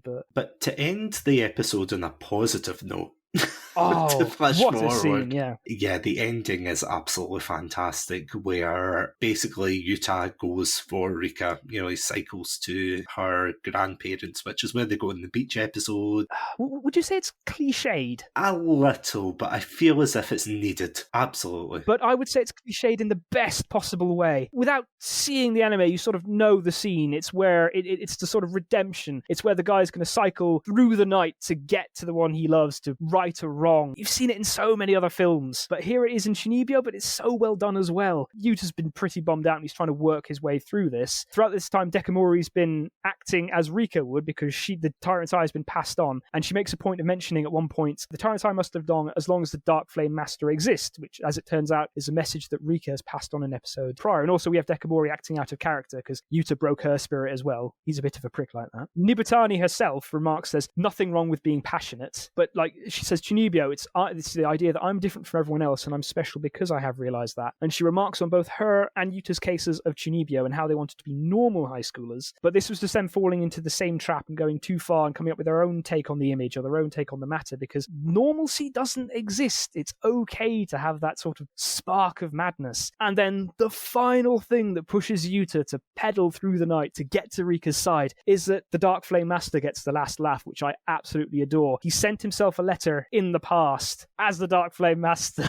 telling him he's special and helping him to come to this realization. As you said, it is a little bit cliche, but it's everything that's right with this anime. It does it so right. It's so earned. It's like, I am not ashamed to admit I was almost on the edge of my seat, like, yes, come on, you can do it. It really is building up to that. It is cliche, but in the best possible way. It's another beautiful shot. You have the lights, you have the night, and then he's on the way and he's stopped by Cumin once again. who sort of fills in the final blanks, because we have seen super blurry pictures of Rika, and who we assume, a young Rika, and who we assume to be the Dark Flame Master. But then she tells him just how much that he has mattered to her. She reveals to him that after, like, she saw him on the balcony 2 years ago, or as he was sneaking about down below in full Dark Flame Master mode, and I quote, "She watched you every day after that. To live like that was wonderful, much more honest and cooler than bottling up your feelings and living how others would want." So Rika was impressed by Yuta's way of expressing his feelings instead of bottling it up or suffering for others' sake, essentially. So she idolized him, she followed him, and it was what sort of bought her the time and place to sort of work through it. Human's explanation says that she was clearly aware that Chunibyo was a method of expressing self-consciousness, and as a result, her seemingly shallow character was actually super, super deep. And you see the flashbacks of Rika sort of putting on an eye patch and bandaging her forearms for the first time. She was literally saved by Chunibyo, literally saved by Yuta. It had always been about him. He was so incredibly important and has been the whole time. And as a result, the next shot is just him screaming Rika to the skies as he leaps over a hill and sort of pedals down to the lights of the town below. And then it just accelerates from there, because something we haven't said, but I would say that the anime is all killer, no filler. There is not a scene that doesn't push the plot along in some regard. It keeps going. It doesn't stop at any moment. So the moment we have Yuta and his final realization and him shouting Rika's name to the skies, it cuts to her. She apparently hears him. She sees that her plants are dead. She pulls out a holy water sprayer, which we've seen way in the start. She sees it. She starts crying. And just as she's at her absolute lowest point, we see him outside on the roof, lit by the moon, extremely cliched, in full Dark Flame Master mode, get up and voice and saying that they are bound by contract. And then you have a wonderful bit where the grandfather comes out and starts screaming for the grandmother to fetch his gun because he thinks Yuta's a thief. So you have this ticking clock moment, and he throws out the ultimatum to her. Do you want to stay in this boring reality, or do you want to come with me and change that? It's once again the leap of faith moment, but we've already seen it. It's been mirrored before, and of course she jumps. Yuta catches her. They embrace once more. You have another 360-degree spin on a white background. You have wonderful love song playing. It's all coming together so well. Oh. So what you're saying is you're a fan of this anime?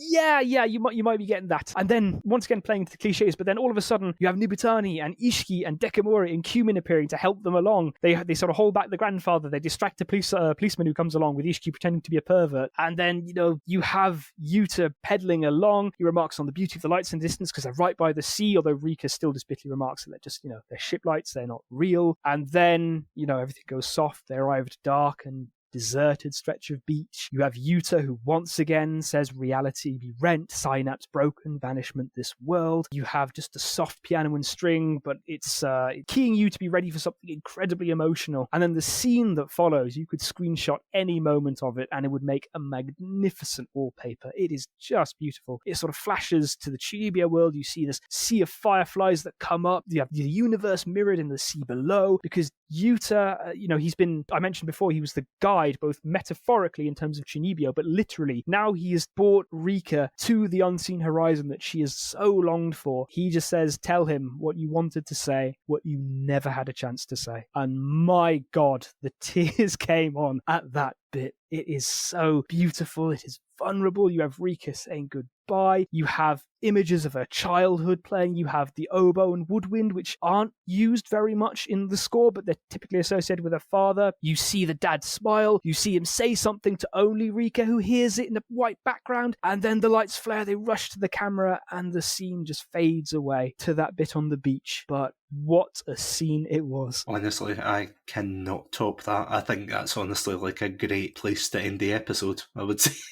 Honestly, just going off of that as one final point, the ending is beautiful. You do get Rika finally getting to see her version of the unseen horizon. Obviously it's not real, but to her it's real. And again, going back to what I was saying before, we all go through things in life that are difficult, that we are unable to cope with, and we all have our own coping mechanisms for that, whether it's pretending to be a different character, whether it's video games, whatever it is. That's how each of us cope. And of course, for Rika, it is being this character who has all of these powers so that she can see her dad in the end and finally have that closure. I totally agree. I think that this anime does it so beautifully, so perfectly. Don't get me wrong, I know we kind of just spent the last hour or two just saying, oh yeah, it's depressing. It's depressing, but good. Bittersweet, yeah. But it's catharsis. At the end of the day, it is catharsis. It's showing you something poignant and emotional that helps you work through the stuff that you're working through. Like, you know, when I found this anime, I was struggling with depression. And I'm not saying it's all down to the anime. I'm not saying this is some kind of panacea, but it did help me work through a certain part of that. It is a simple story, well told, with hidden depth. Couldn't have said it better myself. Honestly, if you're looking for a slice of life anime that has a kind of different twist on it, I would wholeheartedly recommend season 1. And as you said, there is a season 2 technically. I would temper your expectations for that. We're not going to go into it now, but I would temper your expectations because it's not the best, but there is some other goodness, to be fair. There is. It's not all bad. Yeah. I was going to say in terms of just season 1, because you also have something called Chunibyo Light, which is like 5-minute skits from different parts, like just a bit of extra. And in one of them, episode 3, I think it is, you see the scene that Rika sees that got her into Chunibyo in the first place, with Yuta in full Dark Flame Master Clobber escorting his sister out as they go to pick up something at a convenience store, which is kind of funny. And there's another one, which is something, A Depth of Field, which is Rika and Dekamori having a giant mecha battle for 5 episodes, and then at the end it sort of cuts to reality and they're just in cardboard boxes and stuff, which is pretty funny, to be fair. There's also the film, which is good because it adds in a bit more context and it ties in season 1 and season 2 a bit better, but it ties in season 1 and season 2 a bit better, with season 2 being the disappointment after the magnificent thing that season 1 is. It lets it down a bit badly, although to be fair, I think it's worth slogging through just to get to the film. Take me on, but my god, season 2 is something else. So we're coming close to wrapping up. There was just a few more things I wanted to touch on, if that's all right. First would be to say that there is such an amazing chemistry between these characters. The bants, the cheeky bants, they flow. You really get the feeling that these are friends who have known each other for a decent amount of time, who get on well with each other, who like each other. I mean, in the case of Dekamori and Nibutani, they are a bit more combative, but you do get the feeling that there's a good rapport that goes in. There's also a couple of themes I wanted to touch on, the notion of delusions. There's the idea of trauma, and one interesting thing that I found out at university, that trauma is usually defined as loss, and as long as you have this trauma, this loss, you are unable to move on. It sort of stunts your growth. So it's kind of interesting to see the interplay between trauma as resulting in Chunibyo and Chunibyo helping Rika to work through this idea of trauma. There's also symbolism that I wanted to touch on. You could really tell I went all in for this one. But it's the idea of connectivity, I would say, because I was able to pick out 3 key bits of symbolism, 2 by myself and then 1 which I was prompted by a blog, which I missed. But that's bridges, trains, and bicycles. So bridges tend to serve to link 2 inaccessible places, but we see Rika and Yuta often going across them. Their special place where they start getting feelings for each other, dare I say, where they confess, is under a bridge. And it also links Dekamori's attempt to try and rekindle Rika's lost Chunibyo. Also, in episode 3 or 4, we have Dekamori and Nibutani fighting on a bridge because, they're linking 2 inaccessible places, Dekamori and Nibutani. They're the complete opposites of each other. We have the trains that serve to sort of accelerate their relationship because they take Yuta and Rika to faraway places where, their grandparents' house and the beach and stuff like that. But that also accelerates their relationship because Yuta gets greater understanding, and then Rika is completely overwhelmed after her really serious fight with Toka, and so she flees back, but Yuta's able to catch her. So it's just the 2 of them in the night, and the train really accelerates their relationship because once they're back, I mean, it's basically a date without being a date. They go and grab a bite to eat. There's a sort of a kiss fake out. The first one, you think Rika's going to go in for a kiss, but she actually just draws something, a seal on his hand. And finally, we've mentioned bikes, but bikes, they only show up for the heavy emotional scenes. When you think about it, they're fairly intimate. They're made for riding 2 people max. You have Yuta, who's usually the one on the pedals, and you have Rika, who's either on the bars or on behind or hanging on with her roller shoes. So we see them when Rika's put one together to escape the seaside and go to her house, but is followed by Toko the first time. You see the bike the second time, where Yuta pedals them out to her old home. And then finally, you have the bike that takes them to the farewell scene. So it's just only ever Yuta and Rika and the bike. So it's connection, it's sort of a symbol, but it's also very, very intimate and very sweet in that regard. And finally, one more thing I wanted to touch on, but I wasn't able to bring the conversation around to, was that you mentioned that the teacher in the Japanese version of the dub, she speaks English, and in the English dub, she speaks French. So I have a little analysis of what they say. And before you're wondering, who is this guy who claims to speak French so knowledgeably, rest assured, I have spent 15 years of my life in France. I went through high school and university here, so I know a thing or two about the language. Just a tad. Just a tad. Not a humble brag. So the first thing she throws out is Qu'est-ce que vous pensez de Rika? It's very stiff, and the enunciation is all wrong. What people don't realize about French is it's actually a very, very flat language. So what she says is basically Qu'est-ce que vous pensez de Rika? Whereas what would be more correct is Qu'est-ce que vous pensez de Rika? You have that very, very flat, monotone, boring Frenchness. The phrase in itself is okay. It's just very, very, very stiff. It'd be a bit more natural, a bit more French to say Qu'en pensez-vous de Rika instead of Qu'est-ce que vous pensez de Rika? Cumin, rather, her French pronunciation is actually better than Rika's voice actress when they first throw out the bonjour. Rika's French accented English is pretty on point, though, as when she starts speaking like this, it is actually quite on point. But then it loses all the points because Nana, the teacher, so Nana, absolutely mangles the next sentence because she says, Il est facile de vous parler comme cela. No, that's not how the infinitives work in French. It's just been copy-pasted from English. Il est facile de vous parler comme cela. It's easier for you to speak like that. But no, you'd be more like, c'est plus facile de parler comme ça. So she blew it. She absolutely blew it. So basically what you're saying is that one scene ruined the anime completely. 0 out of 10, don't watch Chunibyo. 0 out of 10, don't watch. Although there's a lot of German that's thrown around as well, and I have to say that Rika's German is pretty on point. Like, her weapon is Die Königin der Nacht, which means the Queen of the Night. She has a couple of interesting attacks, and one of them, I think it's when she's fighting Toko for the really serious one, so in episode 8. It's Schwarze Aschenputtel, which literally means Black Cinderella, which is just a fun little thing to watch out for. And this is why I brought you onto the episode. Thank you.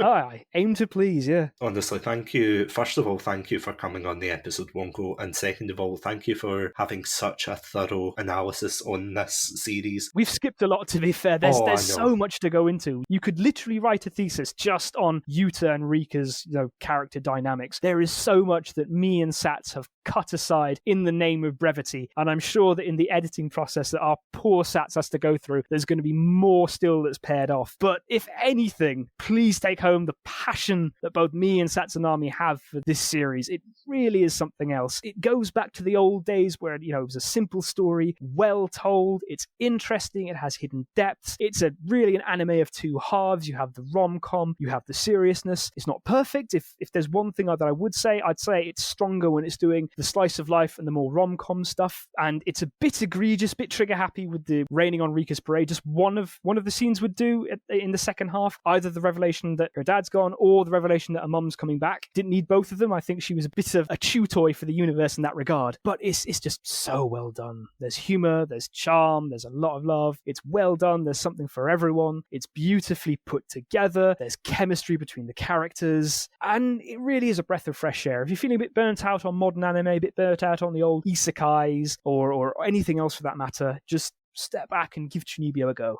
I would say. If you're burnt out with all the action anime and that kind of thing, go check out Chunibyo. You honestly won't regret it. It's quite short episodes, it's 20 odd minutes long as usual for an anime. There's about 10 episodes for the first season, I want to say, or is there more actually? There's like 11, 12 plus 12? one with the OVA that we can't talk about. Yes.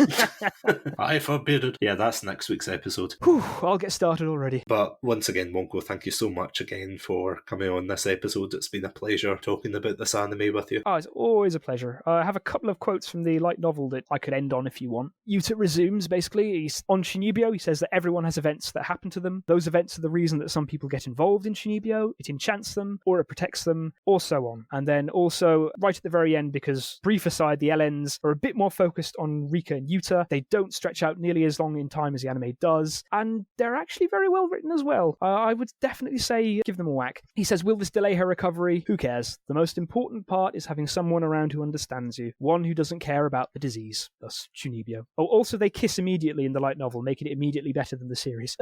Yes, and on that note, I'm going to go away and, cry in a dark corner, because I can't believe that. Anyway... Back to my Dark Souls then. You mean 2 seasons in a movie and they only get what? You know what, I'm not even going to spoil it. Thank you all so much for listening to this episode. Seriously, go check it out. It's a fantastic anime. But if you want to hear more content from the Chatsunami peeps, you can find us on Spotify, iTunes, YouTube, and of course our website. Just look for the red panda under the name Chatsunami and we'll see you there. But until then, thank you all so much for listening to this episode, and as always, stay safe, stay awesome, and most importantly, stay hydrated.